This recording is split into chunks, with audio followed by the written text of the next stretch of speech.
President-elect Donald Trump tweeting this morning, taking on the New York Times, calling its reporting on the transition false, saying it's a failing paper, saying that the media is unfair. This comes just an hour after Trump ditched the press pool to head to dinner. Joining us now with the bottom line is CNN political commentator and former chief strategist for President Obama, David Axelrod. Let's tick these off one by one. Congressman Chris Collins says he's okay with the tweeting because it's a good release for the president. I said to him, only a little bit joking, that's a good release?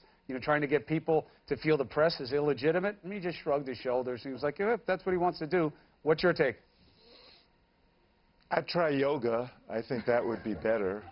But listen, I think that we all ought to get our arms around the fact that Donald Trump got elected by essentially ignoring all the norms of campaigning, and I think that he's not going to stop now. He's going to continue to do what he wants to do, including this. And he may find it relaxing. The danger is when you're president, I've said this many times with you and others, the things you say can send armies marching and markets tumbling.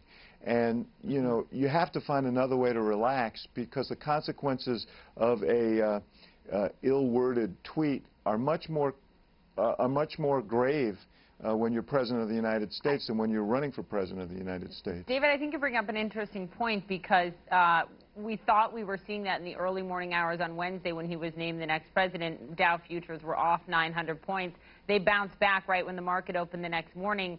So, we haven't seen those consequences play out. I wonder if you think that gave Donald Trump perhaps a little bit more confidence, like, all right, nothing, markets didn't tank like everyone said they were going to. All these prognosticators I think the markets were wrong. came back.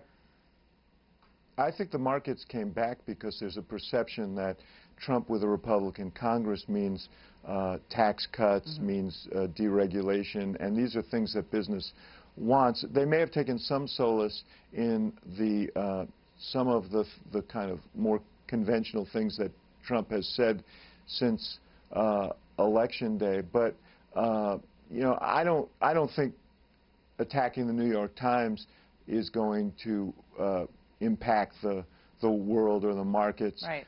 It may raise questions about his relationship with the media, but those questions, I think, are pretty clearly out there anyway.